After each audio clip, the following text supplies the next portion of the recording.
Assalamualaikum warahmatullahi wabarakatuh. Selamat Waalaikumsalam. siang semuanya.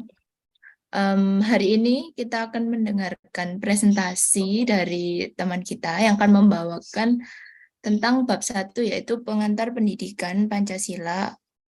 Untuk Safa, waktu dan tempat dipersilahkan. Ya baik, terima kasih Aziza. Yang pertama, yang merupakan pendahuluan, isi dari pendahuluan itu sendiri yang pertama adalah latar belakang. Nah, jadi latar belakang pendidikan Pancasila ini kini dia menjadi hal yang esensial untuk kita pelajari. Karena masuknya berbagai bentuk budaya Barat berpengaruh besar pada penentuan jati diri kita sebagai generasi muda. Maka dari itu, dengan adanya pendidikan Pancasila ini diharapkan agar generasi muda akan selalu ingat akan pedoman hidup mereka dalam memfilter segala budaya asing yang masuk. Kemudian materi yang pertama yaitu apa itu pendidikan Pancasila. Nah, setiap negara pasti memiliki ideologinya masing-masing. Tak terkecuali di Indonesia. Di Indonesia, kita diajarkan pendidikan Pancasila pada masyarakatnya. Pendidikan Pancasila merupakan pendidikan ideologi untuk mengembangkan kepribadian menjadi warga negara yang baik. Pendidikan Pancasila ini juga berisi tentang penjelasan mengenai sejarah, landasan, dan tujuan pendidikan Pancasila itu sendiri. Nah, dengan kata lain, intinya pendidikan Pancasila merupakan pendidikan ideologi di Indonesia. Kemudian untuk materi kedua, sebelum kita masuk ke materi, kita perlu tahu seberapa urgensikah, seberapa pentingkah pendidikan Pancasila ini dalam kehidupan kita. Nah, urgensinya yaitu sangatlah penting. Semakin hari pengaruh akan budaya Barat terus saja kita konsumsi melalui berbagai platform media sosial seperti dari Instagram, TikTok, dan segala macam media sosial lainnya. Nah, dengan adanya pendidikan Pancasila ini diharapkan kita tetap pada jalur kita, pada nilai-nilai Pancasila agar generasi muda tidak tergerus dan senantiasa mengingat nilai-nilai moral dan kebudayaannya. Generasi muda juga tidak akan terjabut dari akar budaya ini sendiri dan tetap memiliki batasan-batasan tertentu sebagai jati diri bangsa Indonesia. Nah, kemudian kita akan memasuki materi landasan pendidikan Pancasila. Landasan pendidikan Pancasila ada 4, yakni yang pertama landasan historis. Di tahun-tahun bahasa Indonesia mencari jati dirinya. Dalam landasan ini menjelaskan memuat tentang sejarah terbentuknya Pancasila yang kini menjadi pedoman hidup kita. Yang kedua merupakan landasan filosofis. Pancasila mengandung nilai dasar filsafat yang tidak hanya semata-mata muncul dari pikiran logis, namun pikiran logis nasional, namun ini juga digali dari sumber-sumber budaya nenek moyang kita terdahulu. Yang ketiga yaitu landasan kultural. Pluralitas antar bangsa di Indonesia menjadikan ideologi Pancasila sebagai ideologi pemersatu juga sebagai cerminan dari kepribadian bangsa. Yang terakhir yaitu landasan yuridis. Landasan ini merupakan landasan yang menyangkut perundang-undangan yang melegitimasi tentang pendidikan Pancasila. Nah, untuk tujuan pendidikan Pancasila itu sendiri, yang pertama, memberikan penghayatan atas nilai-nilai dasar Pancasila untuk nantinya diterapkan dalam kehidupan sehari-hari. Kemudian menjadikan Pancasila sebagai dasar falsafah negara dan ideologi, kemudian upaya untuk mencerdaskan bangsa. Nah, untuk refleksi saya sendiri, yang saya rasakan dengan adanya pendidikan Pancasila tidak hanya menambah wawasan pengetahuan, namun juga menambah wawasan kebangsaan bagi saya. Kesimpulan yang dapat kita tarik adalah adanya pendidikan Pancasila sangat berpengaruh besar terhadap jalannya kehidupan sehari-hari bangsa. Kita perlu melandasi sikap dan perilaku kita sesuai dengan nilai dan norma Pancasila agar tidak hilang jati diri kita sebagai bangsa Indonesia. Nah, kemudian nih daftar rujukan saya. Sekian dari presentasi dari saya.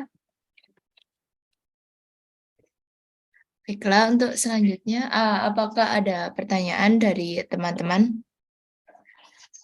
Langsung raise hand, boleh. Oke, untuk Pramesi dipersilahkan pertanyaannya. Baik, terima kasih. Jadi, pertanyaan saya adalah bagaimana relevansi dan urgensi pendidikan Pancasila bagi generasi muda, khususnya mahasiswa seperti kita. Terima kasih. Sama. Apakah ini langsung dijawab atau di kolektif, Safa? Di kolektif dulu aja. Oke. Lalu untuk penanya selanjutnya, Novi boleh diajukan pertanyaannya. Ya, saya ingin bertanya, apakah ideologi Pancasila bisa dikatakan aman dari berbagai macam ancaman dalam mengimplementasikan nilai-nilai di masyarakat?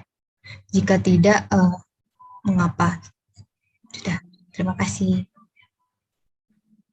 Oke, baik. Sama-sama. Apakah ada pertanyaan lagi dari teman-teman?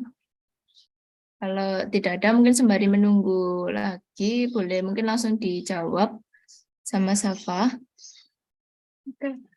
Pertanyaan yang pertama tadi minta tolong bisa dibacakan ulang lagi. Tertulis.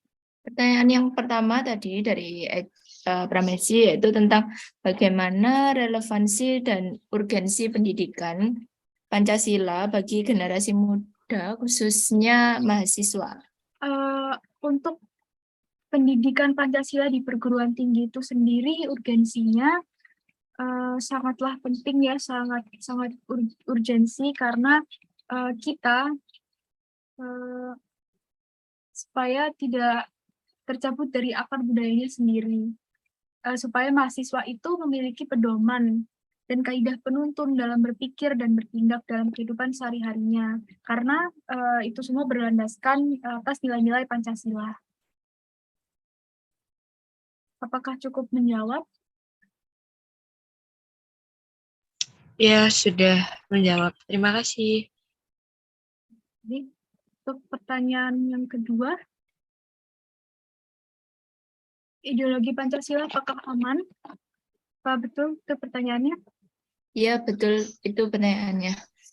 Nah, dengan pertanyaan ini saya akan menjawab dengan opini pribadi saya. Dari saya sendiri, ideologi Pancasila sejauh ini saya tidak menemukan sisi negatifnya, sisi yang bahaya untuk kita. Kemudian ideologi Pancasila itu sendiri dulu sudah dirancang oleh presiden kita yang terdahulu, itu beliau sudah memikirkan dengan karakteristik bangsa Indonesia yang sudah benar-benar disesuaikan dengan kita bangsa Indonesia. Jadi menurut saya itu aman dan cukup liberal dan bisa diterima oleh masyarakat. Apakah cukup menjawab? Mohon maaf, pertanyaannya tadi, apakah aman dari mungkin ancaman dari yang ada di nilai-nilai di masyarakat seperti itu? Maksudnya dari ideologi lain? Iya, mungkin bisa jadi. Keamanan dari ideologi lain itu menurut saya tergantung pribadi masing-masing bagaimana kita menanamkan Pancasila dalam diri kita. Karena seperti yang kita tahu bahwa tidak semua budaya Barat sebenarnya cocok untuk kita. Apakah budaya Barat itu pantas untuk murni kita tidak saring, tidak filter itu, maka dari itu kita tetap harus berpegang pada Pancasila sebagai dasar nilai-nilai luhur bangsa Indonesia. Apakah cukup menjawab? Sudah, terima kasih. Terima kasih. Apakah ada pertanyaan lagi? Baiklah, apakah ada pertanyaan lagi? Mungkin satu lagi pertanyaan. Saya mau bertanya. Ya, silahkan Lisa. Apa alasan pendidikan Pancasila diberikan pada semua tingkat pendidikan di Indonesia? Apakah terdengar? Ya, baik. Sebentar akan saya jawab. Nah, seperti yang kita tahu, Pancasila sendiri digunakan untuk memperkuat dasar falsafah negara dan sebagai ideologi bangsa melalui berbagai revitalisasi nilai-nilai dasar Pancasila. Harapannya Pancasila ini diberikan kepada seluruh tingkat pendidikan agar bangsa Indonesia, generasi-generasi muda ini dapat mengembangkan karakter manusia Pancasialis dalam pemikiran, sikap, maupun tindakan mereka. Selain untuk untuk menambah pengetahuan, kita juga menambah jiwa kebangsaan kita, menambah pengetahuan tentang kebangsaan. Apakah cukup menjawab? Ya, terima kasih. Baiklah, apakah sudah tidak ada pertanyaan lagi dari teman-teman? Baiklah, jika tidak ada, mari kita akhiri presentasi hari ini. Terima kasih untuk teman-teman semuanya yang telah mendengarkan dan bertanya. Presentasi bab 1, yaitu pengantar pendidikan Pancasila yang disampaikan oleh Safa. Terima kasih. Selamat siang. Wassalamualaikum warahmatullahi wabarakatuh. Waalaikumsalam warahmatullahi wabarakatuh.